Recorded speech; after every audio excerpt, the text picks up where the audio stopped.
আসসালামু আলাইকুম সবাইকে। আজকে চলে যাচ্ছি শহুরে যানজট থেকে দূরে সাটুরিয়া। সাটুরিয়া হলো আমার দাদির বাপের বাড়ি। দেখতেই পাচ্ছেন যাওয়ার পথে রাস্তাঘাটগুলো কত সুন্দর এবং আকাশেও তুলোর মতো মেঘ জমে আছে। যাওয়ার পথে চাচু কিছুটা বিরতি নিয়ে গাড়িতে পেট্রোল ভরে নিল।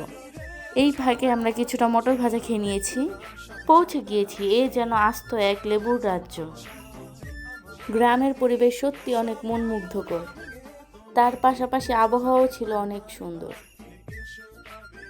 প্রতিটি গ্রামের বাড়িরই প্রধান আকর্ষণ হলো সেখানকার বড় উঠান।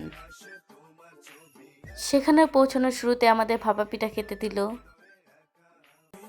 সকল খাওয়া দাওয়া শেষ করে চলে গিয়েছিলাম খেতে। সেখান থেকে ভুট্টা, মরিচ তুলে নিয়েছিলাম। সকলে মিলে সেখানে অনেক আনন্দ করেছি।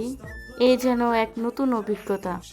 সেখানকার পরিবেশ, সেখানকার আবহাওয়া সবই যেন মনকে অন্যরকম শান্তি প্রদান করে থাকে। আমার চাচাতো ভাইও অনেক আনন্দ করেছে। লেবুর রাজ্যে গিয়ে লেবু না তোলাটা বড্ড বেমানান, সেজন্য অনেকগুলো লেবুও ছিঁড়ে নিয়েছিলাম আমরা। সারাদিন অনেক আনন্দ করে বেরিয়ে পড়েছি। গাড়িতে বিভিন্ন গানের তালে তালে আমরা চলে যাচ্ছি বাসায়।